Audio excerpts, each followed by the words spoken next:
Et bonjour à tous. Hello à tous. Bienvenue dans ce 3e épisode de We Talk Anime, où nous traitons aujourd'hui du film d'animation. On a changé un petit peu pour une fois. A Silent Voice, Koe no Katachi. Je suis toujours en compagnie de Dorian et donc bienvenue à tous, y compris à Bio et aux collègues qui avaient prévu le live à 18h. On a une petite heure de retard. Franchement, là, on s'est mis sur l'horaire japonais. On est bon, ouais, aux aléas du direct. Voilà, c'était 18h hors taxe. Voilà, les taxes, on est en France, c'est costaud. Voilà. Et donc oui. aujourd'hui, nous allons donc traiter de Koe no Katachi. On a voulu changer pour cette fois et partir sur plutôt un film d'animation parce qu'il y a aussi de très belles choses. Et donc on a choisi celui-ci parce qu'il était particulièrement populaire, Silent Voice pour ceux qui l'auront vu ou pas. On va pouvoir directement attaquer dans le vif du sujet avec le titre de l'anime, de l'épisode, excusez-moi, petit bégaiement, qui est tout simplement le umami des émotions. Et oui. Et Jamie, qu'est-ce qu'un umami ? Umami, c'est la 5e saveur. Alors juste pour information, Vincent, j'ai l'impression que ça a planté sur le live. Et ouais, dis bonjour, ouais, ok, bon, c'est bon. Mais je pense qu'on a l'image qui a freeze. Si vous nous entendez, écrivez 1 dans le chat. Si vous ne nous entendez pas, écrivez 2. Bah, vous pourrez pas. Ouais, y a ça a freeze. Ah, il y a même un point d'interrogation. Ouais, c'est bon, on est sur du retour. C'est bon, excusez-nous pour le petit freeze. Donc, comme nous disions aujourd'hui, nous allons traiter donc Silent Voice et le umami des émotions. Donc le umami qui est la 5e saveur pour ceux qui ne connaîtraient pas ou qui n'auront jamais goûté. Donc c'est quelque chose qui est ni sucré, ni acide, ni salé, ni amer. Et donc généralement, voilà, on trouve qu'on a trouvé que cet animé s'inscrivait bien dans ce cadre-là. Voilà. Oui, tout à fait. Donc comme d'habitude, petit synopsis que je te laisse lire cette fois-ci. Très drôle, j'arrive pas à lire d'ici, mais tout va bien. Voilà. Ouais. Alors, Silent Voice suit Shoyo Ishida, un adolescent rongé par les remords après avoir harcelé une camarade de sourde. Autant pour moi, c'est très petit à mon écran. Shoujo Nishimi. We back. Merci Bio. Ah ouais, We back. Okay. Du coup, Shoko Nimishia, lorsqu'ils étaient enfants, mis à l'écart à son tour après son comportement, Shoya grandit dans la solitude et le rejet. Merci beaucoup. Des années plus tard, il décide de retrouver Shoko pour lui demander pardon. Leur rencontre marque le début d'un long processus de réconciliation, d'acceptation de soi et de reconstruction. Voilà. Donc comme on disait, très populaire, 9 sur 10 avec plus de 1000 votes sur We Talk Anime. Sur We Talk Anime et non sur My Anime List. Not Children. Not Children, voilà, qui a été diffusé en 2015, donc qui date quand même un petit peu. Ah oui, voilà. Ouais. Et nous aujourd'hui, on va commencer comme d'habitude par nos notes, et ensuite on vous dira comment on a choisi d'aborder et de décortiquer l'œuvre. Donc tes premières notes à toi. Alors, moi je vais directement rentrer avec une très jolie note, un petit 18 sur 20. Là, l'élève a bien fait son travail et tout. L'histoire, vraiment super émouvante. Et celui ou celle qui dit qu'il a regardé sans avoir aucune émotion, je pense qu'il est psychopathe ou elle. Franchement, c'est impossible de ne pas avoir ressenti quelque chose tout au long de l'œuvre. Ensuite, l'animation. C'est vrai que l'animation n'est pas non plus incroyable, mais c'est pas vraiment le but recherché, même si ça reste très quali. C'est pas non plus un niveau d'autres animés. Donc voilà, franchement, c'est bien. Les personnages sont incroyables, vraiment. Toute l'histoire permet de comprendre un peu la psychologie de chaque personnage qui évolue, parce qu'à un moment donné, il y a une certaine période enfant, puis ensuite il y a une période adulte, et en fait on voit qu'il y a quand même une certaine évolution au fil du temps, que l'on verra par la suite. Les musiques, et pour moi en fait, il y a des belles musiques, mais le thème principal est au-dessus de tous, et heureusement, mais c'est pas non plus ces musiques que j'aimerais réécouter de temps en temps avec une petite OST, ou alors un petit moment de détente. C'est pas ce type de musique que j'écouterais, même si ça permet de sublimer l'œuvre en soi. Et l'originalité, jolie 4, parce que ça mêle ensemble justement le genre, l'histoire et vraiment tout, les émotions au sein même d'une même ambiance qui sur 2 heures. Et franchement, entre le moment où on a commencé et le moment où on a fini, moi j'étais dans le train, autant te dire j'étais pas très bien, les gens autour de moi voulaient des mouchoirs, non pas du tout, mais c'était quand même assez intense et je m'attendais pas à autant d'émotions au sein même de ces 2 heures, donc joli 18 sur 20. Ok. Et toi Jimmy ? À mon tour, du coup moi ça va être plus ou moins la même chose, mais plus un 19, voilà. Parce que pour l'histoire, principalement en fait ce qui je trouve assez chouette, c'est que ça traite de sujets très forts, tout en restant cohérent et en poussant pas au mélodrame ou des choses comme ça. Voilà, pour l'animation, comme toi, j'ai mis 3 parce que souvent, quand on n'a pas de combat, qu'on n'a pas d'action, on va dire, c'est un peu difficile de d'éblouir les spectateurs avec l'animation. Pour les personnages, j'ai mis 4 parce que pour le coup, tu as des ressentiments forts envers ces personnages, que tu les aimes ou que tu les détestes, parce qu'il y en a quelques-uns que tu détestes colossalement. Donc vraiment pour les personnages, moi j'ai aucun souci. Et pareil, en fait là où je récupère un point de plus que sur toi, c'est sur les musiques, parce que ce qu'on disait tout à l'heure, nous on n'a pas forcément la même notation. Moi c'est vrai que je les note pas même uniquement en tant que tel, je les note aussi pour l'apport qu'elles font à l'œuvre. L'intégration dans l'œuvre. L'intégration dans l'œuvre, un peu comme un bon vin avec un bon fromage, tu vois, c'est un peu ça. Pour moi, tant qu'on reste dans le goût en plus, voilà. Donc les musiques sont un peu les exhausteurs de goût des scènes, et donc pour moi, il n'y a rien à dire là-dessus. Et pour l'originalité, voilà, comme j'ai dit, traitement de sujets complexes en gardant une certaine poésie, ce qui est quand même assez dur quand on voit les thèmes abordés, parce que c'est vrai qu'on a oublié de le préciser, mais en termes, on va avoir du slice of life, romance, lycée, suicide et harcèlement, voilà, et handicap. Donc vraiment, on est sur des thèmes qui respirent le fun de base. Et au final, on arrive quand même à avoir quelque chose qui est très poétique. Donc voilà. Donc ça, c'est nos 3 parties du jour. Donc le rôle de l'éducateur, parce qu'on a choisi de changer un petit peu comparé à ce qu'on aurait pu faire, et de parler plus du big ambiance, ça régale, c'est ça, et de parler en fait plus du rôle du professeur dans cette première partie d'œuvre, parce que comme on a dit, il y a une partie un peu plus enfance, primaire, et une partie beaucoup plus du coup adolescente, où ils sont en sortie de lycée. Et donc pour cette première partie, on a plutôt choisi de traiter via le rôle du professeur, parce qu'on s'est rendu compte qu'il y avait beaucoup de choses à dire. Tout à fait. Voilà. Pour la partie 2, ce sera le pardon sous toutes ses formes, parce qu'on peut le voir et on le verra après, il est assez complexe et assez bien mis en œuvre dans cette œuvre. Petite répétition. Et en partie 3, du coup, le umami des émotions, le titre de l'émission. Et après, en ouverture de débat, on verra en fonction de ceux qui sont là, mais on avait sans doute songé à nous raconter potentiellement une anecdote en rapport avec les situations vécues, si vous en avez déjà vécu. Tout à fait. Voilà. Donc déjà, petite présentation rapide des personnages dans ce premier temps. Donc voilà, ça c'est les 8 personnages principaux qui sont aussi les 8 élèves. Donc en haut à gauche, qui est Shoko Nishimiya, qui est donc justement l'élève sourde, qui va être aussi l'élève harcelé. Malheureusement, à côté on a Ishida, donc Shoya, qui est aussi un des harceleurs et qui lui par contre se fait harceler. Et après pour Ueno et toutes les persos du dessous, c'est des personnages qu'on découvrira. Pour que Ueno et Kawaii, c'est que des persos qu'on découvrira, qui sont aussi présents dès la primaire, et pour le reste on les découvrira plus tard dans l'œuvre. Voilà, ce sont un peu les personnages autour de quel gravite l'œuvre. Voilà, tout simplement. Donc, tout à fait. Pour le rôle du professeur au début, c'est là où on disait qu'il allait avoir débat. Puisqu'en réalité, donc on se retrouve dans un cas, donc là on peut le voir, dès la présentation de Nishimiya en classe, en fait, il va lui tapoter sur l'épaule pour qu'elle puisse se présenter en fait avec un cahier, et à écrire son prénom dessus. Et moi, j'ai trouvé que dans un premier temps, la plus grosse erreur, c'est qu'il a été inactif. Dans cette situation, parce que comme on l'a dit, y a du harcèlement envers cet élève qui est sourde, et malgré les signes clairs et distincts qu'il y a dans sa classe, c'est-à-dire qu'on le voit sur l'image d'après, il lui hurle dans les oreilles, en plein milieu du cours. Donc le professeur, s'il ne remarque pas, est totalement aveugle. Et moi, j'étais quand même partisan du principe que dans une classe, le rôle du professeur, c'est aussi d'intervenir dans ce genre de cadre. Parce qu'on est dans un cadre qui est quand même assez gravissime, où il ne va pas juste un peu taquiner et où il harcèle clairement l'élève sous ses yeux. Et je trouve que c'est totalement son rôle, surtout en primaire, où ils n'ont pas forcément conscience de tout ça, d'intervenir là où toi, tu avais un avis qui était un peu différent. C'est vrai.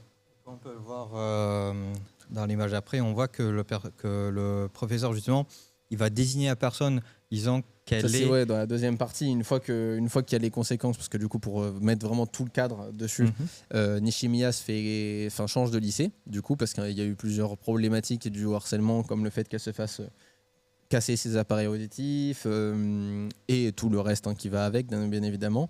Et du coup, quand elle change de lycée, le professeur littéralement coiffe au poteau le héros de l'histoire, c'est-à-dire qu'il lui dit clairement je sais que c'est toi, et il le met devant tous ses camarades, et lui se retrouve dans la superbe situation où en plus, comme il a été désigné par le professeur, tous les autres rejettent l'intégralité de la faute sur lui et lui jettent tout leur caca au visage et disent de toute façon il n'y a que lui qui était responsable de tout ça, et il se retrouve du coup à son tour harcelé.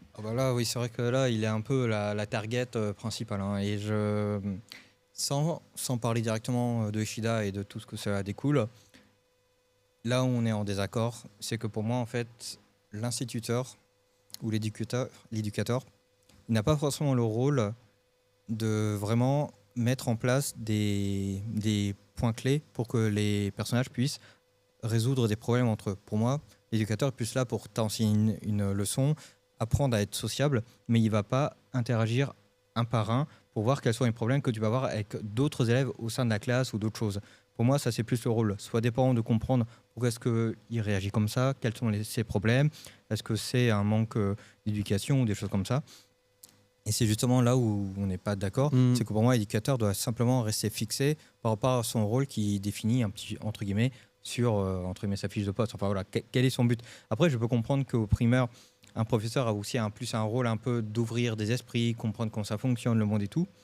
Mais pour moi, il ne doit pas agir comme quelqu'un qui doit avoir plein de pouvoir sur chaque élève et tout. Il doit les laisser aussi se formater eux-mêmes, de découvrir leurs propres erreurs et tout. Pour moi, en fait, c'est pas qu'il doit agir auprès de chacun forcément en mettant. Mais là, il fait quand même 2 grosses erreurs. La première, c'est de ne rien faire. On est quand même dans un cas qui est particulier. On n'est pas juste sur des taquineries entre 2 élèves. On a une élève qui a un cas particulier parce qu'elle est sourde. Déjà, pour la première chose. Et sans pour autant se mêler de leur vie perso ou vraiment d'agir au cas par cas. Il est quand même censé ouvrir le dialogue. Et quand tu vois que tu as une élève qui est de base sourde et qui en plus est harcelée et en plus visuellement dans ta classe parce que il lui hurle dans les oreilles devant lui, tu peux aussi agir pour faire ouvrir le dialogue. Tu vas pas forcément juste directement lui dire faut pas faire ça, il faut faire ça. Toi, t'es pas dans la direction, mais c'est justement dans l'enseignement et dans le conseil, tu vois. Bio qui dit qu'il ne doit pas s'immiscer dans la vie perso, je suis d'accord, mais voilà, moi je te parle pas du fait de s'immiscer dans la vie perso, tu vois, de savoir ce qui se passe chez soi, tout ça, ça le regarde pas. Mais dans la mesure où ça se passe dans sa classe, sous ses yeux, il est forcément obligé d'agir dans un premier temps avant d'arriver aux extrêmes de elle va changer de bahut, tu vois. Ça reste des enfants, ça reste des gamins qui ont entre 7 et 8, 9 ans. À cet âge-là, ils n'ont pas forcément conscience des actes et je pense que sans pour autant leur expliquer, tu peux ouvrir le dialogue, tu peux justement ouvrir cet apprentissage. Oui, mais tu peux, mais tu sais très bien que les professeurs, tous ne sont pas passionnés par ce qu'ils font, ils vont pas aller au-delà de leur fonction. Il y a beaucoup qui vont simplement ne pas aller plus loin pour comprendre tout ça et tout. Même si je suis d'accord que c'est un cas particulier avec une pour moi, c'est son rôle. C'est même pas une question de, tu vois, c'est vraiment son rôle. C'est son rôle de devoir enseigner et donc d'enseigner à des élèves comment se comporter en groupe, tu vois, parce que c'est littéralement ça. C'est que là, il y a juste une personne qui est un peu différente et on pourrait extrapoler à plein d'autres problématiques, tu vois. C'est-à-dire que là, c'est sur une problématique de handicap assez précise avec une personne atteinte de surdité, mais ça pourrait être sur une question de couleur de peau, ça pourrait être sur une question de religion, ça pourrait être sur une question de plein de choses. Et ouvrir le dialogue, c'est enseigner. Tu vois, ouvrir le dialogue, faire en sorte qu'ils puissent discuter, qu'ils puissent en parler, qu'ils puissent se comprendre, parce qu'en plus dans l'animé plus tard, il y a un des personnages qui le met en avant qui dit que eux faisaient des efforts pour la comprendre. Donc Ueno qui dit à Nishimiya qui est la sourde, eux ils faisaient des efforts pour comprendre la sourde, mais la sourde faisait pas d'efforts pour les comprendre. Dans le sens général, forcément pas dans le sens oral. Voilà. Mais ouais, non, pour moi, c'est son rôle. Et alors, sans parler de ça, le fait de coiffer au poteau et de montrer à tout le monde la sorcière à brûler sur le bûcher. Enfin, le prof, il est soit aveugle parce que déjà tout le groupe est responsable. Donc déjà, au moins, il est pas sourd. Ouais, il est pas sourd au moins, c'est pas lui. Voilà. Il est soit aveugle parce qu'il y a tout le groupe qui est responsable et là, t'en coiffes qu'un seul au poteau. Surtout qu'en plus, dans l'anime, on voit qu'il allait se lever la main pour se dénoncer lui-même. Donc il lui laisse même pas le temps de se dénoncer directement. Il pointe le doigt vers lui. Et en plus de ça, il le fout tout seul dans la merde et il est responsable aussi du coup du harcèlement de l'élève d'après. Il est clairement responsable de ça. Ça, par contre, il ne peut pas non plus le deviner qu'après il va être totalement harcelé, quoi. Enfin, on est d'accord que ça paraît implicite, mais à une certaine époque, voilà quoi dire. C'est pas non plus quelque chose qui est rédhibitoire par rapport à ce qui est arrivé avant. Simplement, je peux comprendre que le fait qu'il demande à chaque élève qu'est-ce qui s'est passé et que chacun a sa version, forcément que, comme tu as dit, à 8 ans, tu peux pas non plus leur demander directement ce qui s'est passé. Chacun va forcément se dédouaner. Donc, il y a quand même une problématique. Oui, mais justement, la problématique, c'est qu'en gros, il leur désigne le responsable et que du coup, tout le monde peut se dédouaner dessus. Pour moi, il cherche un fautif parce qu'en fait, de base, c'est lui le fautif. Pour moi, c'est la façon qu'il a désigné l'élève, c'est ça. C'est lui le fautif d'avoir laissé se passer ça dans sa classe parce que c'est grave. On parle de, comme on dit, c'est quand même grave. Elle se fait casser des implants auditifs. C'est des choses qui coûtent méga cher. Donc, il a laissé se passer ça dans sa classe. Et du coup, pour se décharger lui-même de sa responsabilité comme une grosse merde, parce que c'est un peu ça, et il désigne un élève comme ça au moins. Voilà. Et sauf qu'en plus, comme tous les élèves le font, c'est parfait, on a un coupable tout désigné, et ensuite, basta cosy, on oublie. Oui, enfin, tu vas pas me dire que quand tu étais à l'école, il n'y avait pas des professeurs qui étaient totalement investi et tout dans la classe à être parfait non plus. Toi. Enfin, là, on dirait que tu mets justement le professeur comme si c'était quelque chose qui était implicite de comprendre qu'il y a des problématiques. Enfin, C'est tu pas sais, une question de comprendre, c'est je une te jure, question de les voir. il y a quand même, je te jure qu'il y a vraiment des profs. Et vraiment, tu pouvais faire le bouxon derrière, même les yeux ouverts, ils voyaient rien. Quoi. Oui, mais Donc, du coup, il se passe à quelle époque cet anime? Il se passe il y a une dizaine d'années, Bio. Ouais, 2015. 2015. Donc c'est quand même, enfin, je veux dire, c'est pas non plus, je veux dire, le harcèlement c'est pas nouveau, l'éducation c'est pas nouveau, qu'il faut pas faire ça. Je veux dire, non, je dis pas que tu dois être parfait. Peux faire plein d'erreurs. Mhm. Mais là, quand on voit clairement les bêtises qui sont faites, comme l'image où il lui hurle dans les oreilles, tu vas pas me dire que le prof il s'est dit tiens, il s'est tapé le pied contre la table, tu vois. Non, mais il lui dit après, justement, Ishida, ou alors quand il lit qu'il fait n'importe quoi, bien sûr, pour moi, c'est un peu le gogolito bouton en train de la classe, et c'est accepté. Toi, il y en a toujours. Hein, moi, j'avais dans ma classe des personnes comme ça qui faisaient un peu n'importe quoi, mais c'est pas pour autant que Pour le moi, ça reste professeur, il va te... problématique. Ça reste problématique dans la mesure où tu ne fais rien. Et surtout, ça reste encore plus problématique quand tu désignes la personne, comme j'ai dit. Tu désignes la personne, tu lui mets la target sur la tête et tu dis ok, il s'est passé quelque chose de mal dans la classe, on sait tous que c'est de sa faute. Tu sais très bien comment ça va se passer. Il va forcément y avoir des répercussions. Je dis pas que tu peux te douter que ça va avoir la portée que ça a, parce que dans l'animé, ça a une portée qui est assez grande, hein, parce que du coup, il se fait lui-même harceler à son tour. Mhm. Mais tu te doutes quand même que ça va avoir des conséquences sur sa vie au sein de la classe, en fait. Et surtout, tu l'accuses sans que ce soit un moment de vie de classe, tu lui laisses pas le temps de se dénoncer, surtout si en plus il sait que c'est lui. Attends qu'il essaye de se dénoncer, et s'il se dénonce pas sur ce timing-là, eh ben, tu fais une vie de classe, tu dis je sais que c'est toi, et t'en parles en fait, tu prends le temps de gérer les choses, tu jettes pas juste le mec sous le bus. Oui, après, Pas à cet âge-là. non, mais encore une fois, je suis assez d'accord dans le fond, mais c'est juste que là, encore une fois, c'est juste à mettre en Je relief. crois que ça refreeze. Voilà, et pour moi, tu le jettes pas juste sous le bus, quoi. C'est juste ça. Là, il le jette juste sous le bus et après il passe à autre chose. Oui, c'est vrai. T'es prof, t'es pas. Encore une fois, je pense que la différence aussi, c'est que toi, tu as été de l'autre côté et que tu as connu ce que c'est un éducateur et tout. Enfin, toi, moi, j'ai juste donné quelques cours à des élèves, donc j'ai pas la même maturité. Et c'est vrai que pour moi, un professeur, des fois, les meilleurs professeurs, c'est ceux qui se sont vraiment impliqués. Mais j'ai connu des professeurs qui n'en avaient rien à faire de comment ça se passe dans la classe. Tu vois ce que je veux dire? Après, encore une fois, tu vois, c'est à remettre dans son contexte. Là, on parle d'un professeur d'école primaire, un instituteur. Mhm. On parle pas d'un professeur de collège où tu as tes élèves pendant ta classe de maths et c'est tout, ou de lycée ou de fac où tu les as 1 heure ou deux par-ci par-là par jour, par semaine. On parle d'un prof qui les suit toute la journée, tout le long, parce que c'est leur prof, leur instituteur. Il suit la même classe toute la journée. C'est pas pareil, tu as quand même une implication qui est tout autre dans le processus. Enfin, en tout cas, moi, Mhm. j'apprends que c'est mon gamin à qui il est arrivé ça. Je vais pas être très content envers le professeur, même s'il a sa responsabilité et que je vais lui faire regretter aussi de mon côté d'avoir fait les actions qu'il a faites. Et en plus, je vais m'en vouloir parce que ça veut dire que je l'ai mal éduqué. Là-dessus, on est d'accord parce que c'est aussi la responsabilité des parents. Par contre, le prof, je vais lui faire regretter aussi. Hein. T'as pas à faire ça. Là, en fait, le meilleur truc qu'il puisse faire, c'est changer lui aussi de collège. Ou dans l'occurrence, là, de primaire. Le meilleur truc qu'il aurait pu faire, c'est changer de primaire. Sinon, son enfance, exactement comme ça se passe dans l'animé. Hein. Elle est ruinée, surtout au Japon où t'as beaucoup de transversalité entre la primaire, le collège et le lycée. Souvent, tu suis le même cursus. C'est que ça, c'est fini. Ça va le suivre tout le long de ces années. Alors, il y a Bio qui réagit. Il dit peut-être lui apprendre une leçon en le mettant au pied du mur de ses erreurs, mais savoir qu'il va être harcelé après, c'est pas une évidence non plus, je trouve. Merci. Alors, comme j'ai dit, j'entends le côté que c'est pas une évidence, mais tu sais qu'il va y avoir des conséquences. Oui, mais encore une fois, c'est des conséquences, mais c'est comme tout. Si tu fais quelque chose, forcément qu'il y a une réaction, mais tu peux pas connaître toutes les réactions. En plus, on signe encore autre chose. Pourquoi on accusait qu'un?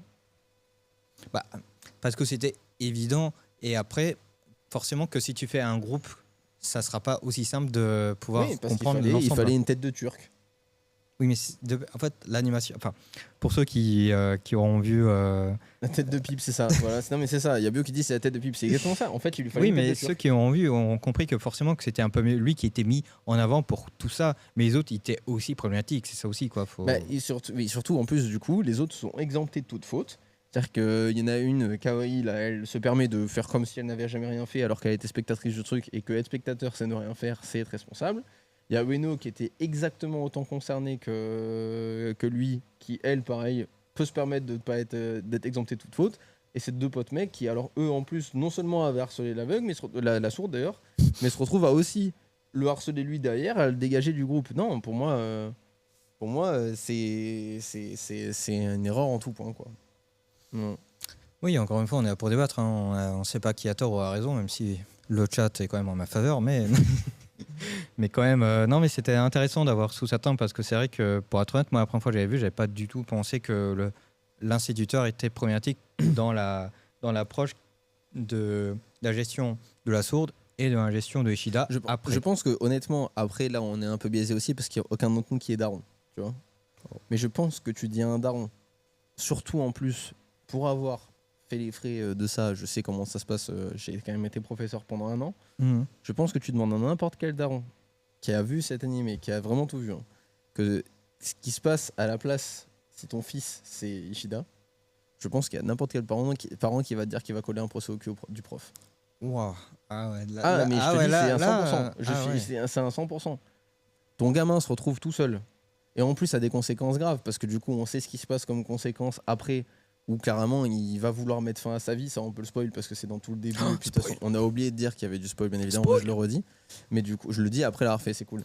Mais Et voilà, après, il va y avoir un voilà, petit peu de spoil. On va essayer de modérer quand même. Mais voilà, c'est-à-dire que lui, derrière, la culpabilité va tellement longer qu'il va vouloir mettre fin à ses jours. Au final, il ne le fait pas, et tant mieux. Déjà pour l'histoire, parce que sinon, il n'y aurait pas d'histoire. Ouais, j'avoue que c'est Et- la première scène de. si, Et- bon. En plus, voilà, il y a Bio en plus qui vient modérer les propos parce qu'il dit qu'il a quand même une responsabilité sur ce qui se passe dans son cours en soi.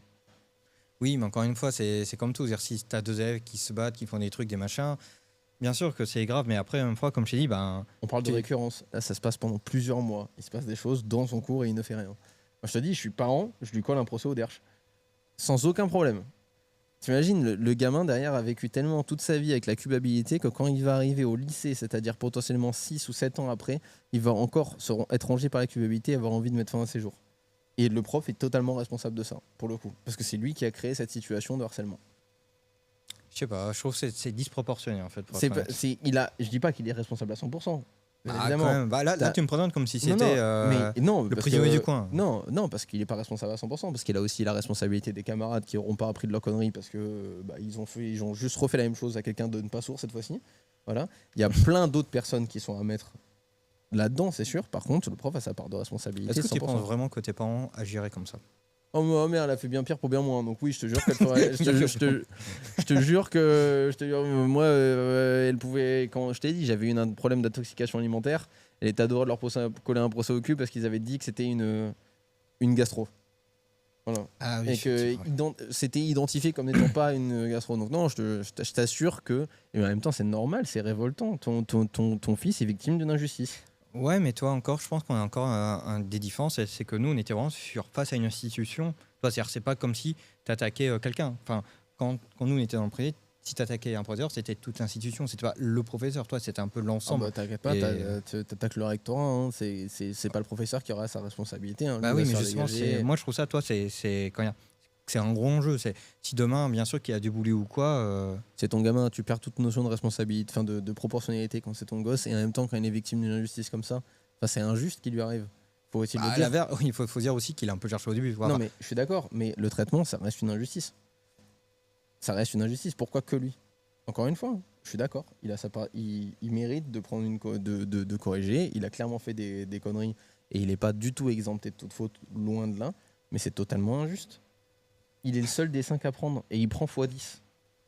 Il prend pour tout le monde. Donc c'est injuste. Donc moi en tant que parent, je pense que je suis capable de péter un boulot. Moi je suis en bas je suis en bas de l'école primaire. Hein.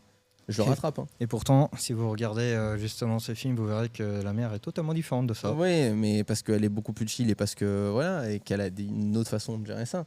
Mais moi, t'inquiète pas, hein, il prend quand même sa brasse, mon gamin. Il y a pas de souci là-dessus, tu vois. Il prend quand même sa brasse et je le punirai aussi de mon côté et je ferai en sorte qu'il comprenne sa connerie aussi de mon côté. Et par contre, derrière le prof, il prend. Il y a rien à faire. T'as pas. Pour moi, je trouve ça. Enfin, moi, l'injustice, c'est quelque chose qui, voilà, que je trouve assez prenant. Et voilà. Encore une fois, hein, je comprends tout à fait, hein, mais. Voilà. Mais bon, du coup, voilà, ça c'était pour la première partie. Du coup, c'était le rôle du professeur dans toute cette histoire, parce Voilà, que, qui a pris un peu de temps. Voilà, mais parce que pour la suite du coup de l'œuvre, il faut savoir que du coup, une fois cette période passée, on va avoir toute une partie un peu plus adolescente, parce que c'est ça, hein, ils ont 17-18 ans, 17 ans. Oui, je crois, voilà, si je dis c'est pas ça, de et 17 ans d'études. bêtises. Et nous, on a choisi de l'articuler autour du pardon, parce qu'il va y avoir 3 formes de pardon dans cette œuvre. À la fois le pardon de la part des autres. Donc là, comme on peut le voir, de la part de la mère envers Ishida, parce que c'est la mère du coup. de Shoko et que c'est la mère de la fille qui a été bully par lui. Donc à la fois une forme de pardon de la part des autres envers cette histoire-là, même si ça ne les concernait pas directement, parce que c'est quand même sa mère, donc ça la concerne indirectement, parce que c'est voilà.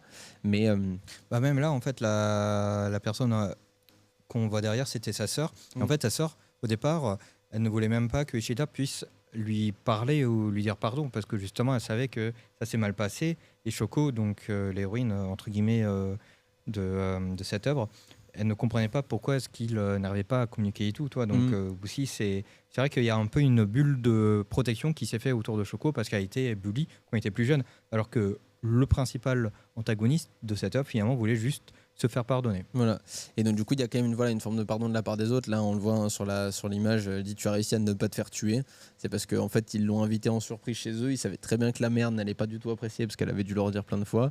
Et au final, ils ont réussi à fêter, faire une petite fête d'anniversaire pour la mère malgré sa présence. Donc ça prouve bien qu'il y a du pardon, qu'elle est capable de passer par autre chose et de passer à autre chose, surtout si ses deux filles lui disent que c'est ok. Donc voilà, il y a cette première forme de pardon. Une deuxième forme de pardon qui est un peu plus complexe parce que c'est vraiment le pardon de soi-même. C'est-à-dire que le héros, même jusqu'à la fin, continue à s'en vouloir et à se détester profondément, malgré le fait que... D'où le début de l'œuvre où il essaie de se foutre en l'air pour pas être censuré sur Twitch. Voilà, parce que voilà, il a aussi, il n'arrive pas à se pardonner les mauvaises actions qu'il a vécues dans le passé, malgré le fait qu'il maintenant côtoie la personne, qu'il ait réussi à se pardonner. C'est d'ailleurs pour ça qu'il a appris le langage des signes, c'est aussi pour ça qu'il a fait plein d'actions. Et voilà, mais lui, il n'arrive pas à se pardonner, il se déteste, comme il le dit. Le dit et c'est pas le seul dans ce cas-là. Toutes les personnes censées de l'ancien groupe ont leur forme aussi où ils ne se pardonnent pas et du coup ils se comportent comme ça. On parlait de Kawaii, la blonde, là, voilà. Elle ne s'est toujours pas pardonnée de l'avoir fait, mais du coup elle choisit de omettre cette partie de sa vie et de faire comme si elle n'avait jamais existé. En fait, il y a plusieurs formes de manières de gérer ces traumatismes. En fait, il y en a certains, ils vont essayer toute leur vie, essayer de se convertir comme quelqu'un de bien et tout. Tu en as d'autres qui vont essayer de s'isoler, qui vont partir de ce problème et qui vont aller ailleurs. Et il y en a d'autres, c'est vraiment de supprimer ce problème, de dire que ça n'a jamais existé. En fait, il y avait un peu ces trois formes de rejet. Et c'est vrai que ça se ressent au niveau des relations qu'il y a entre chaque personnage. Tu vois, au final, un personnage qu'on déteste tout le long de l'œuvre, qui est Ueno, qui est relativement détestable et jusqu'à la fin, quasiment, tu n'as aucune once d'appréciation envers elle. À la fin, tu en as un peu plus. Parce qu'au final, c'est peut-être la seule qui est honnête avec elle-même. C'est vrai qu'au moins elle est honnête en disant qu'elle ne l'aime pas. Voilà, au moins là on est d'accord. Qu'elle se sent pas forcément coupable parce que voilà, pour plein de raisons. Mais voilà, et après, évidemment, on a l'œuvre, mais on a aussi tout simplement la Nishimiya, donc Shoko, qui est, elle ne se pardonne pas d'être née sourde et d'être née avec son handicap parce qu'en fait elle voit le tort entre guillemets que ça cause tout autour d'elle, que ça cause dans ce groupe-là, etc. En fait, elle ne pardonne même pas son existence, entre guillemets, ce qui est absolument terrible pour elle. C'est vrai qu'il pourrait y avoir un événement tragique autour de ça, mais c'est vrai qu'il n'y a jamais eu quelqu'un non plus qui lui a laissé cette sphère de compréhension qu'il y a entre elle et le groupe. Comme tu as dit, à 8 ans, les enfants, ils ne sont pas très bien câblés, certains. Quoi. Et du coup, ils ne comprennent pas les différences et ils n'ont jamais essayé de faire en sorte que ça se passe bien. J'aime bien l'expression, ils ne sont pas très bien câblés. Ouais. Écoute, ils ont 8 ans, voilà quoi. Et du coup, c'est vrai que l'œuvre, en fait, elle met quand même en perspective la mécompréhension de pas mal de choses, que ce soit dans le cours, que ce soit au sein des communications, au sein même de qu'est-ce que ça implique de devoir faire des efforts. Parce qu'à un moment donné, il disait vous allez apprendre la langue des signes. Un certain, non, j'ai pas envie. Pourquoi ça me sert? Dire sur mon CV, langue des signes, c'est mort. Donc certains. Oui, et puis en fait, c'est aussi vrai que. Et c'est un peu ce qui est illustré dans l'œuvre aussi, c'est aussi pour ça qu'elle a du mal à s'accepter, c'est qu'en fait ça va toujours être souvent les autres qui vont s'adapter à elle et jamais on lui laissera jamais l'opportunité de le faire, d'elle d'essayer de s'adapter. Par exemple, comme quand elle va parler, vu qu'elle ne s'entend pas parler, c'est pas forcément compréhensible, tout le monde lui dit non, arrête, ça sert à rien, alors que elle voudrait faire l'effort d'essayer de se faire comprendre. Mais oui, c'est vrai que, pour le coup... Ouais. Je crois qu'un des moments forts aussi au début, c'est quand elle essaie de chanter. Ah ouais, ça c'était compliqué. C'est compliqué, parce qu'en plus, quand quelqu'un veut faire un effort et qu'il n'y arrive pas et qu'il y a vraiment toutes les personnes qui te regardent à ce moment-là... Petit malaise, là. C'est violent. Ouais, c'était petit malaise. Mais oui, voilà. Donc ça, c'était un peu la deuxième forme de pardon. Et puis enfin, la troisième, le pardon entre les deux personnages de l'œuvre, où de toute façon, il y a deux principaux acteurs. Et de toute façon, c'est le seul d'ailleurs, qu'on le dise, c'est celui qui a été peut-être le plus coiffé au poteau, mais c'est peut-être le seul aussi à s'excuser de son comportement de l'époque dans toute l'œuvre. Bah après, c'est le seul aussi qui a appris, par exemple, un des signes. Hein. C'est-à-dire Oui. que derrière. Non, il y a aussi Sahara. Ah oui, c'est vrai, Ouais. ça, oui, tout à fait. Voilà. Mais du coup, voilà, ils sont deux à l'avoir appris. C'est le seul qui l'a appris justement pour pouvoir s'excuser. Mhm. Et on a cette image qui est très forte parce que c'est à la fois en fait le signe pour amitié, donc en langage des signes, et à la fois, souvent quand on s'excuse et quand ils s'excusent au Japon, ils ont ce geste-là. Donc je trouve que ça avait une très forte signification. Et pourtant, c'est peut-être celui qu'on pourrait croire le plus important, le pardon entre les deux personnages, parce que c'est quand même eux principalement que ça concerne. Mais au final, c'est celui qui est fait le plus vite parce que. Oui, c'est ça. C'est-à-dire qu'en fait, 10 minutes après la fin de l'épisode un petit peu bully du jeune, en fait, ils commencent déjà à se rabiboucher et tout, en fait. Et c'est ça qui est fort, c'est que dès le départ, ils ont réussi à avoir un terrain d'entente où, en fait, Ishida voulait lui ramener son cahier, où elle avait noté, en fait, plein de choses, même si dedans, il y avait plein de crasses, plein de choses et tout. Et en fait, finalement, la discussion s'est mis en place et tout. Ils ont pu un petit peu comprendre aussi. Et je pense que le fait qu'il ait appris la langue des signes aide aussi beaucoup. Aide aussi beaucoup à ce qu'ils puissent communiquer. Ouais. Donc, voilà. Donc ça, c'était pour les 3 formes de pardon dans l'œuvre qu'on vous laissera regarder. On essaie de garder le spoil pour cette fois, de pas trop en faire. Et oui. Il y a beaucoup de choses à vivre en regardant ce film que je recommande. Là, je dirais qu'on a à peu près décrit 50 à 60% de l'œuvre et les 40 derniers pourcents. Même pas. Je pense qu'on a décrit 20% de ce qui est descriptible. Ok, d'accord. Voilà. Ok, le Marseillais. Allez, non, en vrai, il y a beaucoup de choses à voir. Donc je vous recommande, même si vous avez vu ce podcast. Et de toute façon, en dernière partie, ça va plus être concentré sur nous, ce qu'on a ressenti plutôt sur l'œuvre. On va essayer de pas trop parler de passages de l'œuvre en elle-même, mais ça va être du coup justement ce fameux umami des émotions. Tout à fait. Voilà, qui est donc en fait un peu le sentiment qu'on a quand on finit de regarder l'œuvre. En fait, en réalité, quand on finit de regarder l'œuvre, on a ce sentiment un peu particulier de on n'est pas trop heureux, en même temps on n'est pas super triste. C'est trop bizarre, mais on aime bien en fait. Quand même, c'est relativement apaisant. Après, comme tu as dit, la fin, elle laisse un peu sur la fin. Sans jeu de mots, hein, vraiment. Mais vraiment, c'est à un moment donné, on s'est dit, elle est si proche d'un événement important et tout. Et là, en fait, c'est pas arrivé. Mais quand même, la fin est quand même très belle parce qu'à un moment donné, il y a des signes spécifiques qui sont sur certains visages. Et en fait, on se rend compte que des fois, il y a des propres blocages qu'on a nous-mêmes et qui, des fois, en fait, rien qu'en prenant un recul, en soufflant, en profitant, on voit qu'il y a quand même de belles choses et tout. Donc, c'est vrai que. Comme j'ai dit, moi c'était dans le train et tout. Vraiment, je ne m'entendais pas à grand chose. En fait, ça, je pense, je sais pas si c'est une différence ou quoi, mais moi j'aime bien regarder des séries ou des animes sans vraiment trop en savoir davantage d'avance. Et j'y vais vraiment en mode, allez, c'est full découverte. Et ben là, vraiment, c'était impressionnant. Et en fait, dès le départ, je me suis pris une claque. Et en fait, toutes les 10 claques, quand j'ai regagné un petit peu de wifi dans le train, j'étais en mode, ah oui, aïe. C'était assez intense. Mais en même temps, je pense que le regarder en VO, ça m'a encore fait plus d'émotion, pour être honnête. Oui, après, c'est ce que je disais aussi. Moi, ce qui est assez particulier avec ce genre d'œuvre, c'est que de base, quand je regarde un animé classique, par exemple, en saison, quand j'ai fini, je recommence un autre.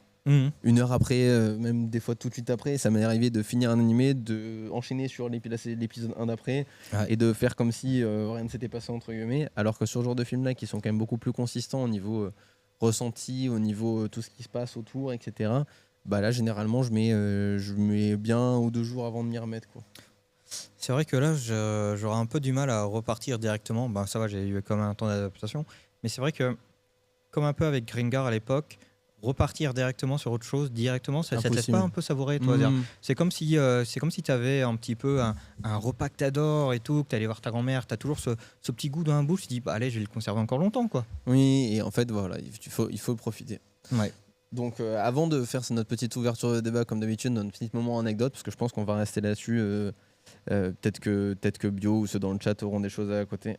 Quand il faut un petit moment pour digérer, c'est que c'est un bon signe. Il y a Bio qui dit ça et je suis tout à fait d'accord, c'est pour ça que je te le recommande aussi. Et avant de passer au côté anecdote, parce que je pense qu'on peut, en tout cas toi t'en avais une, moi j'en ai potentiellement une aussi à raconter. Ah oui, j'en ai. On va passer juste par les petites recommandations d'œuvres similaires. Voilà. Donc en œuvre similaire, on va avoir Your Lie in April, I Want to Eat Your Pancreas qui est un film et Your Name qui est un film. Donc même si le titre est un peu bizarre, I Want to Eat Your Pancreas, il y a Vincent qui rigole à la régie. Voilà, c'est très très bien. Voilà, je le recommande. Your Name aussi, qui est bon pour le coup mon film d'animation préféré. Voilà. All time. Et après Your Lie in April qui est pour le coup là sur un format animé classique avec du coup 12 épisodes, même un peu plus que ça pour le coup. Alors Jimmy m'a donné un défi. C'est qu'à un moment donné, Il m'a dit, je suis incollable sur Your Name.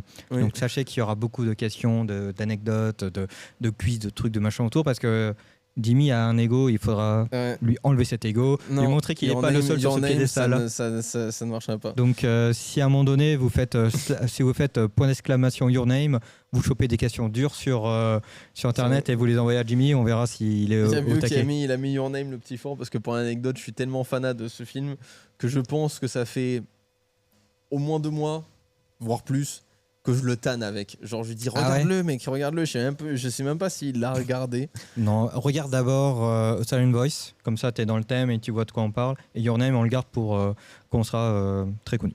Voilà. Jamais. Et donc voilà. Donc voilà, maintenant un petit moment anecdote, parce qu'enfin en termes d'ouverture de débat, il y avait déjà un débat oui. dans la première partie. Donc autant qu'on passe plus sur un moment anecdote. Toi, t'avais une petite anecdote à raconter un peu liée à ça. Ouais, alors anecdote, c'est vraiment plus différence. En fait, ce qui me fait rire, c'est qu'après la semaine dernière, venant de toi, je m'attends de tout et de rien. C'est-à-dire que de base, la semaine dernière, on devait être sur une anecdote chill. T'as enfermé un bouc 6 heures dans une maison, voilà. Donc maintenant, Sans consentement en plus. Hein. sans consentement, oui, accessoirement, c'était pas fait. Voilà. Et là, vas-y, j'attends ton anecdote. Il y a Bio, juste pour finir ça, qui dit toujours pas MDR par rapport au fait de la revue. Et il a dit, ça me va comme ça. Ah ouais, bah écoute, hein, franchement, prends le temps qu'il faut, tu verras, ce sera une petite pépite. Voilà. Donc ton anecdote par rapport à ça. Ben moi, en fait, l'anecdote, elle est pas non plus incroyable. Hein. Ouais, la semaine dernière, ça a commencé comme ça. Non mais vraiment, cette fois, Ok. même pour l'autre, elle était pas non plus incroyable. Enfin, encore une fois, je suis pas en tôle, hein, heureusement, hein, merci. Oui, mais tu as enfermé un mec 6 heures dans une baraque sans son consentement. À partir de là, je pense qu'on est quand même sur une belle vengeance. Parce que la semaine dernière, c'était sur les vengeances. C'était un animateur de Colo en plus, t'étais un gamin, je veux dire. Bah, tu vois, justement, l'animateur, il nous a pas écouté. Voilà, réponse, Ishida. Ouais, non, mais non. non. Vas-y, du coup, t'as une anecdote pas ouf. Ouais, non, bah là, en fait, c'est juste que quand on était à l'école, il y avait aussi une fille qui était un peu sourde, mais franchement, elle cumulait. Hein. Ouais. Franchement, je suis désolé. Je suis désolé. J'espère qu'elle verra jamais cette émission, mais elle était. Bon, je suis désolé, hein. Et auditrice, auditeur, s'il vous plaît. Un peu d'acceptation dans ce monde. Elle était un peu sourde, ou beaucoup, je sais plus. Elle était un peu malvoyante, ou beaucoup, je sais plus. Ça part mal, on dirait une mauvaise blague.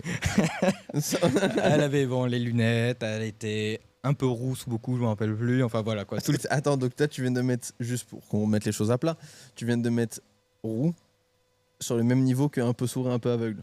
Et si je devais donner toutes les qualifications physiques possibles pour que vous essayiez de comprendre le type de personne. Ok. Ah si, attends. Si tu te rappelles, il y avait un dessin animé avec une fille avec sourire d'enfer. Oui. Ben, un peu dans le même style. Ok, d'accord. Donc vraiment, Ouais. elle n'est pas aidée dans la vie. Oui. J'espère qu'aujourd'hui, elle se porte mieux. Oui, on lui le souhaite de tout cœur. J'espère pour elle. Et du coup, en fait, à un moment donné, on était dans la cour de récré. Et en fait, je faisais partie du groupe de foot. Ah, donc c'était toi le bully. Alors non, moi je suis pas, j'ai jamais été le mec qui balance, qui était méchant. Ok. Mais par contre, notre jeu c'était, oh, putain, rien que d'y penser, sérieux. Je suis désolé, s'il vous plaît, un peu indulgent, t'étais jeune. Voilà. Le but, pour dire, t'avais quel âge à peu près au niveau de l'anecdote? Si tu me dis 20 ans, je pète un plomb. Non mais mec, s'il te plaît, on devait avoir quoi, 13-14. Ouais, voilà, t'étais un jeune. Le but, trou de cul. en fait, c'était de s'imaginer que ces deux béquilles, c'était des poteaux de but et d'essayer de les... Oh la vache. S'il vous plaît, on était jeunes, s'il vous plaît. chill. Une anecdote chill. Une anecdote chill. S'il vous plaît. Il y a Bio qui met 3 petits points dans le chat pour te dire. Oh, écoutez. Donc, parce qu'elle avait des béquilles aussi. Écoute, j'avoue que franchement, je pense que si elle a fait sur un G de D, Ouais. elle a fait un score négatif, je pense. Ce qui n'est de base pas possible. Elle avait un 9 à l'envers. Ouais, non, elle était pas aidée. En fait, ce qui est marrant, c'est qu'il y a toujours cet effet de groupe où, en dehors, on était sympa, mais dans le cours de récré, c'était Asuek qui était le plus salaud. Je suis pas force. Ouais, il y a Bio qui dit je vais le dénoncer à un moment. Voilà. On remet en contexte, c'est pas bien de faire ça pour si jamais un jour il y a des auditeurs qui sont jeunes. Premier truc. Non, franchement. De 1, c'est pas bien. De 2, on en rigole actuellement parce que toi, en plus, vu que tu étais au collège à l'époque des dinosaures, il y a du temps qui est passé et de l'eau qui a coulé sous les ponts. Ouais, non, franchement. Et voilà. Mais c'est vrai que par contre, c'est un peu drôle à quel point c'était une merde. Je le dis quand même parce que là, c'est le seul adjectif que j'ai pour toi, mais c'était vraiment une merde. Mais en fait, il y a toujours un effet de groupe. Et des fois, on se dit, c'est bon, quoi, on a fait un match. Et là, elle sort de la salle de permanence. Ah, je te jure que t'as les mecs qui disent target on board. Oh, l'enfer. Bref, Tu sais que désolé. du coup, par contre, cette semaine, moi, vraiment, mon anecdote à côté de toi, elle va être pas ouf. C'est juste que. Bon, alors, nous, à l'inverse, on avait quelqu'un qui était très malvoyant dans ma classe au collège. Ok. Et du coup, bon, déjà, il avait des loupes à la place des yeux. Ouais, ça va. Pour ses lunettes, c'était des verres, frérot. Il faisait 30 cm d'épaisseur. avec ça, voilà. tu- À mon avis, au soleil, tu brûles le collège. Mais en dehors de ça, par contre, en fait, il devait lui imprimer ses polycopiers en A3. Mec, le A3, Voilà. tu sais, il fait la moitié de la page. C'est-à-dire qu'en gros, à la place d'avoir des feuilles A4 comme toi quand tu avais un polycopier, il avait des feuilles A3. Donc en fait, un jour, il y a un prof, déjà, il y a eu plusieurs situations assez drôles, parce qu'un jour, il y a un prof qui arrive avec un cours d'une dizaine de pages, tu vois, donc somme toute, un petit paquet de feuilles comme ça en A4. Pour nous, je peux dire que la dizaine de pages en A3, ça lui faisait un bouquin. Voilà, ça c'est Tiens, la Et une Bible. fois, il y avait un prof qui s'était trompé et qui voulait lui imprimer un polycopier alors que c'était un petit papier à faire signer à ses parents. Donc c'est un papier, tu sais, qui faisait vraiment ça, c'est une autorisation genre droit à l'image, tu vois, un Oui. truc comme ça pour une sortie. Ouais, tout à fait. Ouais. Et en fait, du coup, il l'avait imprimé en A3 aussi. Du coup, il s'est retrouvé avec un droit à l'image avec des cases à cocher. J'étais comme ça sur le papier. C'était exceptionnel. Moi, voilà, c'est fin de l'histoire parce que moi, je n'ai jamais été je n'ai jamais bully, je n'ai jamais été un bully. Tu voulais dire un mot, mais. Non, je voulais dire. Non, bully. après, encore une fois, je suis pas forcément un mec qui bully, mais j'étais un peu le suiveur. C'est-à-dire que moi, T'étais en le fait, suiveur, ouais. voilà, si. Non, on parlait, oui, mais ça, justement, pour en avoir parlé au dernier. Moi, j'étais très fanat de bizutage au lycée. Mais par contre, c'est ce qu'on a parlé avec les collègues de la promo, justement, parce qu'il n'y a pas longtemps, on a eu un événement des 40 ans de notre section, donc on a pu revoir tous les anciens du lycée. Moi, je ne bizutais pas les plus faciles, on va dire, les cibles faciles. Je ne bizutais pas les gens qui étaient bizutés. Oh là là. Oh, moi, c'était égal tout le monde. Voilà. C'était Ah, égal ouais, tout le monde. j'avoue. C'était égal tout le monde. S'il y avait nous, après, les bizutages, pour le coup, c'était gentil. C'était le lit portefeuille, par exemple. Je sais pas si tu connais ça. J'ai pas fait de. Ça, c'est un truc qui d'internat. marchait bien à l'internat. En fait, t'as ton lit, il tient avec une plaque en bois et 3 lattes. Tu vois. Donc, t'as juste 3 lattes et une plaque en bois. Le lit portefeuille, ça consiste en quoi? Tu enlèves la plaque en bois. Tu la planques. Tu enlèves la latte du milieu. Tu remets le matelas par-dessus. Tout bien. Qu'est-ce qui se passe? La personne rentre de sa journée de collège, de lycée, elle est fatiguée, elle se jette sur son lit. Sauf que le lit, il n'y a plus de plaque en bois, il n'y a plus de latte au milieu. Donc la personne se retrouve les deux jambes en l'air comme ça, coincée dans son lit, parce qu'en fait elle est coincée dans son matelas qui s'est replié, tu vois, en portefeuille. Voilà. Et en fait t'es dans ton portefeuille comme ça, t'es coincé. Puis forcément t'as prévenu tous les copains, donc rigolade générale quoi. Voilà. Après, moi je dis ça, mais j'étais pas non plus le dernier à me faire bisuter non plus. Hein. C'est-à-dire que généralement, ça y allait pas mal sur ma gueule aussi. Hein. Ah. Voilà. Et non, c'était ça. Puis après, qu'est-ce qu'on a pu faire? Non, mais en vrai, j'ai jamais rien fait de. Moi, je me souviens qu'on a quand même aussi une classe. Je sais plus comment on appelle, tu sais, une classe un peu avec. Merci. Une secpa. Voilà, une secpa et encore une fois, dans le lot, dodo. Ouais. Ça aide pas et c'est vrai qu'il y a ce côté où on se foutait de la gueule des gens comme ça, quoi. Oui, après, je pense que il y a personne qui ne s'est jamais. Enfin, dire que t'as été gosse et que tu t'es moqué de personne toute ta jeunesse, c'est faux. Enfin, tu vois, genre. Ouais, mais je trouve que c'est. Comment dire, ça apporte rien, mais encore une fois, c'est dans le mood. T'es gamin, tu veux pas forcément comprendre. Ouais, mais la encore une problématique. fois, comme on dit, toi, dire, tu comprends. Ouais. J'ai un bizutage en tête que j'ai fait à l'époque, qui est en vrai pas si ouf, mais qui était un peu drôle. C'était pour l'anniversaire de 2 potes qui étaient jumeaux. On les avait réveillés plus tôt. On les avait enroulés dans leur couette. Et comme à l'époque, on était tous des grimpeurs, on avait des cordes d'escalade dans l'internat. Et en fait, on les avait enroulés dans leur couette façon burritos. On les avait ficelés façon rôti, du coup, avec les cordes d'escalade. Et on les avait laissés au bout du couloir. Yes. Voilà. Et donc, ils étaient comme ça, dans leur couette, en rôti. Et ils étaient au bout du couloir. Et je crois qu'ils ont réussi à s'étacher au bout d'une vingtaine de minutes. Ah, ils ont fait la chenille, là, genre. Ouais. La chenille. Perso, collège de campagne, il y avait un fils d'agriculteur qui avait pas trop qui a ramené une odeur de bouse de vache avec lui, pas de bizutage spécifique, mais d'une manière générale. Il a pas passé ses meilleures années au collège. Oh ouais. Ah, tu m'as ouvert une autre bisutage dans ma tête. Oh, ah, tu m'as débloqué un nouveau niveau. Ah, j'avais un pote quand on était petit. Le mec aussi, toi, genre le mec qui a pas de chance en plus dans la vie. On dirait Ouais. que je suis un aimant, un mec ouais. pas de chance. Et en fait, le mec, on était dans un voyage scolaire dans le bus. Et je me souviens qu'il y avait en plus ma mère qui faisait partie des parents d'élèves qui partent. Et on va en Allemagne. On va à Baden-Baden. Attends, tu pourras dire le nom de la. Le nom de- On va à Baden-Baden.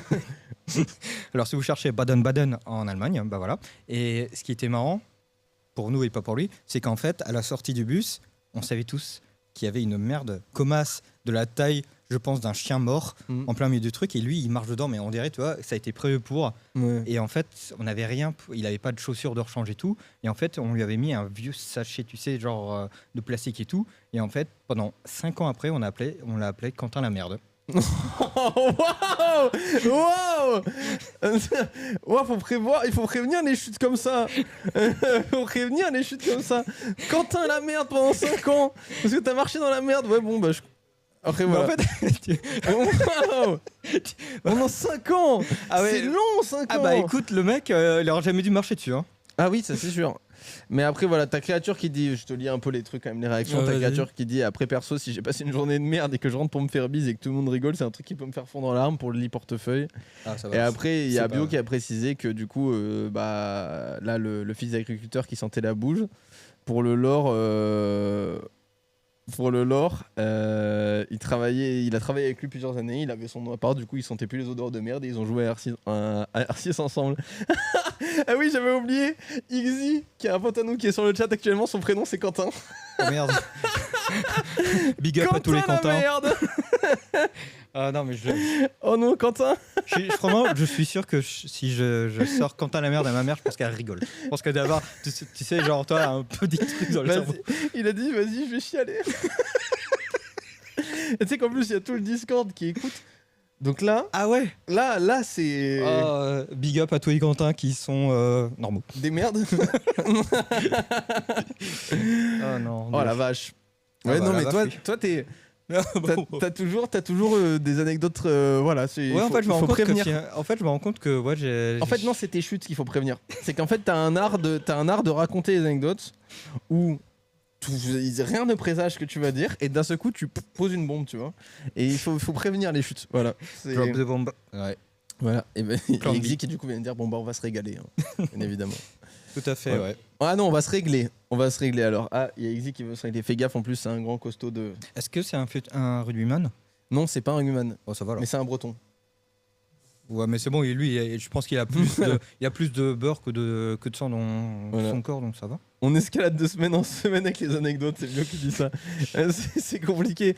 À un moment où tu vas finir par nous raconter un truc bizarre. Ouais, à un moment donné. Ouais. Le concept, ça va être n'importe quoi. Bientôt, tu sais, oh bah la dernière fois, j'ai buté un mec, je l'ai enterré dans la forêt d'à côté. Ça fait pas de bon engrais, fais attention. Oui, c'est vrai. Non, C'est j'ai- pas tombé dans l'oreille d'un sourd, mon petit Exit, t'inquiète. C'est ces créatures qui disent ça. Là, tu sais que tu viens vraiment de doom quelqu'un. Allez, Doumed. Il était rond.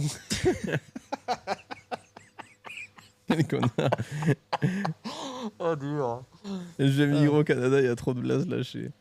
Voilà. Ah là là. Et Enfin ouais. bref. Voilà, donc c'était pour merci d'avoir suivi le moment anecdote. On a toujours notre petit jeu de fin qui va se faire, qu'on vous laisse participer, parce qu'en plus, Xi, tu dois avoir quelques références quand même, vu que tu as beaucoup vu d'animés, un peu comme moi. Voilà. carrément. Donc le jeu, cette fois-ci, c'est plutôt d'avoir un synopsis, donc 3 fakes et un vrai. On va avoir des descriptions de personnages d'animés, donc il y aura 3 fakes et un vrai. Et il faut essayer de deviner lequel est le vrai, tout simplement. Sachant que je vais d'abord décrire le type D'animé dans lequel il est présent. Tout à fait. Ensuite, je vais décrire le personnage. Et si vous ne trouvez pas, je donnerai le nom du personnage. Et si vraiment vous ne trouvez pas, bah vous êtes des merdes. Voilà, Quentin. Voilà.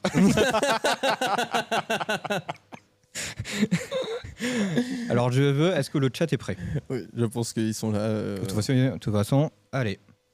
Et du coup, on va rentrer dans le monde des isekai. Ok. Est-ce que tu peux nous expliquer d'abord ce que c'est un isekai? Isekai, c'est un animé où le personnage se réincarne dans un nouveau monde. Ok. Sinon, je place le film Détachement, qui est très proche du sujet d'aujourd'hui, probablement mon film préféré. Ça, c'est Bio qui recommande. De quoi? C'est Bio qui fait une petite recommandation avant qu'on passe au jeu. Ouais. Il nous recommande le film Détachement, voilà, qui est apparemment très proche du sujet d'aujourd'hui. Détachement. Et qui est une œuvre cinématographique plutôt. Alors moi j'ai Détachement. Attends, j'ai quoi? J'ai Détachement à la demande du fonctionnaire des services publics, donc je crois que c'est pas le bon film. Non, je pense pas. Ah oui, c'est Detachment. Ah ouais, c'est Detachment. interdit aux moins de 12 ans. Parfait, let's go. Voilà. Et ben merci pour cette recommandation. Elle sera peut-être même dans les réels contenus qu'on fera pour les réseaux plus tard.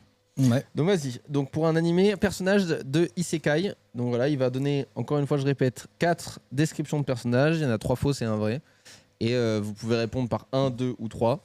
Ou Ou 4, du coup, parce qu'il y en a 4. Super, maintenant je sais même pas compter. Regarde, le compte est Voilà. pas bon. Et après, on y donnera la réponse.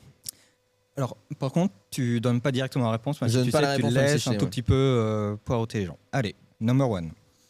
Orphelin, aspiré dans un monde où les machines ont remplacé la magie, il devient l'ingénieur élu. Transporté dans un autre monde, il découvre qu'il ressuscite chaque fois qu'il meurt. Étudiante en droit approchée dans un royaume elfique où les lois déterminent la magie disponible. Et un livreur de pizza téléporté dans un monde où la nourriture est une arme de guerre. Je vous laisse répondre parce que moi j'ai déjà la mienne. Bah, j'espère. Hmm.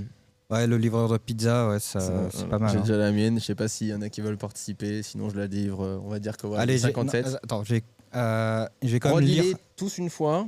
Allez, Dr Stone existe. Ouais, bah oui, Dr Stone, c'est pas un isekai en plus, Dr Stone. pas du tout. Voilà, il dit n'importe quoi lui. Techniquement, ce serait même pas un isekai vu qu'il revient dans le même monde où il était Oui, il était déjà dedans. empire.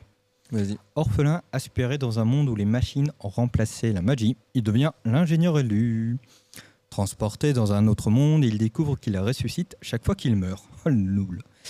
Étudiante en droit approchée dans un royaume elfique où les lois déterminent la magie disponible. Et enfin, livreur de pizza téléporté dans un univers où la nourriture est une arme de guerre.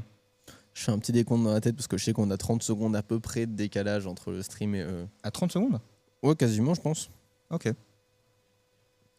Voilà. Et du coup, je laisse le 30. Est-ce que je Bah, lis 3, je dirais. Mais Est-ce que je lis ou pas les noms des personnages ou ça... Bah, moi, je vais t'en donner un qui s'appelle. Je vais t'en dire un qui s'appelle Subaru Natsuki, par exemple. C'est ça. Tout à fait. C'est le 3, du coup, c'est ça? Pas du tout. Non, c'est le 2, ouais, voilà. Dommage, Voilà. Bio, t'étais pas si loin que ça. Ah, il a dit quoi?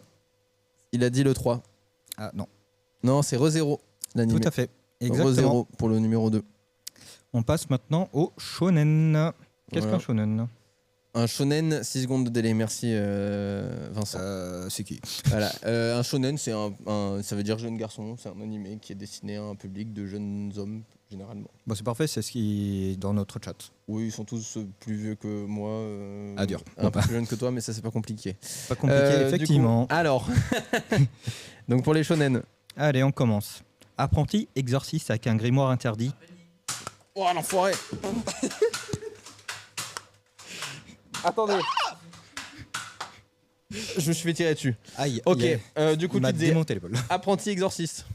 Apprenti exorciste avec un grimoire interdit qui lui parle dans ses rêves. Jeune boxeur prodige dont les poings peuvent contrôler la gravité. Adolescent sélectionné pour devenir le gardien temporel d'un artefact ancestral. Né sans pouvoir dans un monde où tout le monde en a, il hérite du pouvoir du plus grand de tous les héros.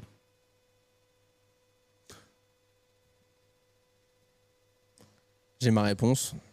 Mais vas-y, pour moi, j'ai à attendre un petit peu. 4, ouais, voilà, je suis d'accord, c'est le 4. Et oui, et c'est Alors, par contre, il y en a plein en fait. Le truc, c'est que il y en a plein qui sont comme ça. Mais oui, c'est clairement un shonen style 4. Et c'est Ou Historia, je sais pas, ça peut être Non, Black Clover. non, non. C'était Midoriya Ah Izuku. oui. de My, My Hero Hero Academia. Academia. Et ouais. Non, Machel, non, mais ça aurait pu. C'est un peu au tambourin. Mais un peu plus psychologique quand même. Après, il hérite du pouvoir du plus grand des héros. Ouais, du plus grand des héros, oui, ça aurait pu mettre la puce à l'oreille. Ensuite, un Slice of Life. Slice of Life. Qu'est-ce que c'est? Tranche de vie. Merci. Voilà. Pas plus ni moins. Alors, on commence. Étudiante vivant seule à Tokyo, elle tient un blog culinaire qui devient viral. Ok. Fille d'un pêcheur dans un petit village côtier, elle rêve de devenir pâtissière. Petite fille curieuse et énergique du manga Yotsuba, elle découvre le monde avec émerveillement. Employée de bureau qui adopte un chien errant et découvre les joies d'une routine des plus lentes. Pourquoi les Slice of Life, c'est dur. C'est dur. Je dirais 3 parce que du manga Yotsuba. Voilà. Ouais, voilà. Merci, là, il m'a pas aidé. Hein. Ouais, j'ai l'impression que tu t'es un peu fait baiser. Bah ouais, là, je te donne la réponse. Elle Ouais. s'appelle comment? Bah Yotsuba Koyewa. Ouais. Ah putain, là j'étais en mode, quand j'ai lu ça, je me suis dit, non, peut-être qu'il l'a inventé. Non, ça avait l'air d'être très réel sur ça. Bon, on va passer sur Seinen. Ouais, allez, Seinen, c'est le dernier ou l'avant-dernier? Non, c'est le dernier C'est Seinen. le dernier Seinen. Animé pour adultes. Merci. Alors, pas pour adultes, sous-entendu, moins de 18 et tout ce qui va avec.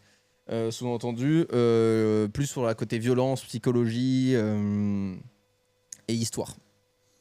Et on commence. Personnage agent immobilier vendant des maisons hantées à des clients désespérés. Il a dit Bible Black, Iggy, pour la fois d'avant.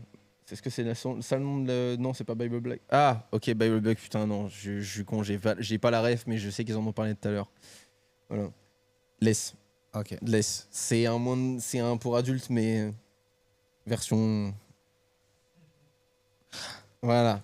Tu fais le langue des signes là, c'est bon, on Ouais, commence à communiquer. je signe aussi. J'avais pas la ref, je sais qu'ils en ont parlé tout à l'heure, je l'avais pas sur Discord. Et du coup, là, je viens de dire bon, voilà. C'est pas une recommandation du tout. Voilà. Vu qu'il va y avoir une rediff, ce n'est pas une recommandation. Si vous avez moins de 18 ans, moins de 16 ans, moins de 12 ans même, je sais pas, peut-être arrêtez. Ouais, voilà. Bon, du coup, Seinen. Donc, personnage agent immobilier vendant des maisons hantées à des clients désespérés. Ok. Deuxième. Personnage en quête de paix après une jeunesse violente et vengeresse. Personnage qui enquête sur des disparitions mystérieuses dans un hôpital psychiatrique. Ok. Personnage cynique dans un Japon futuriste où la justice est rendue par des IA. Ne me regarde pas comme ça, je vais pas t'aider. Répète les 4. Oh là là. Le premier. Personnage agent immobilier vendant des maisons hantées à des clients désespérés. Le deuxième, personnage en quête de paix après une jeunesse violente et vengeresse. Le troisième, personnage qui enquête sur des disparitions mystérieuses dans un hôpital psychiatrique. Et le quatrième, personnage cynique dans un Japon futuriste où la justice est rendue par des IA. Je verrais bien plus le 4, moi, sur un côté Seinen. Mais en même temps, ça me fait penser à un film où il y a Will Smith dedans, je sais plus comment il s'appelle, là, avec des robots. E-Robot. Ouais, e-Robot. Donc en fait, d'un côté, je me dis, il pourrait s'être inspiré de ça, et du coup, voilà. Mais je dirais quand même le 4 par défaut. Est-ce que tu veux le nom des personnages? Vas-y, envoie le nom des personnages au cas où. Ouais, bah. À me dire. Allez, ça part. Masaru Hino pour le premier. Ouais. Ayako Mizumi pour le second. Thorfinn Karlfenstein pour le troisième. Ah, et Shun c'est le troisième. Aizawa. Mais attends, c'est quoi cette description là? Oui, après, tu veux vraiment une description complète? Ouais. Allez. Guerrier viking du manga Vinland Saga, en quête de paix après une jeunesse violente et vengeresse. Ouais, mais ok. Ouais, On n'a pas eu le temps de relire. Hein. C'était très lent, mais effectivement, du coup, Thorfinn, je connais.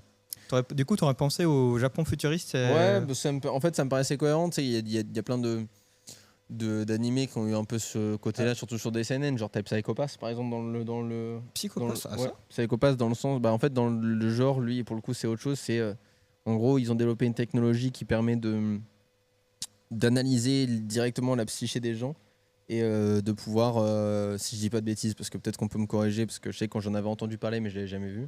Et en fait, théoriquement, c'est plus possible de commettre un crime. Parce que du coup, les gens sont emprisonnés et sont jugés avant de commettre un crime. Mhm. Ah, mais c'est un peu Mais comme. toute l'intrigue fait que un crime a été commis. C'est comme. Le film avec Minority Report alors. Jamais vu. Oh là Moi, là. Tout ce qui est hors anime, c'est ciao. tout ce qui est hors anime, c'est compliqué, c'est ça. Ok. En tout cas, voilà, merci à tous de nous avoir suivis pour ce troisième épisode officiel, quatrième, pardon, épisode officiel. On se retrouve dans 2 semaines pour traiter d'un autre animé. On a déjà fixé en plus, donc on peut le dire à l'avance. Attends, on a fixé. C'est Blue Box. Mais fallait donner un. Un indice, ouais, bah, voilà, l'indice, c'est Blue Boîte Box. Voilà. boîte bleue. Donc, Allez. dans 2 semaines pour traiter l'animé Blue Box. Donc si jamais vous voulez le regarder d'ici là, on vous le recommande, ça évitera de vous faire spoil. Et puis sinon, Sachant que c'est un. Slice of Life romance. Bromance. Non, pas du tout. Non. Voilà. Et on vous dit à dans 2 semaines. Merci à tous d'avoir suivi l'émission. Merci. À plus.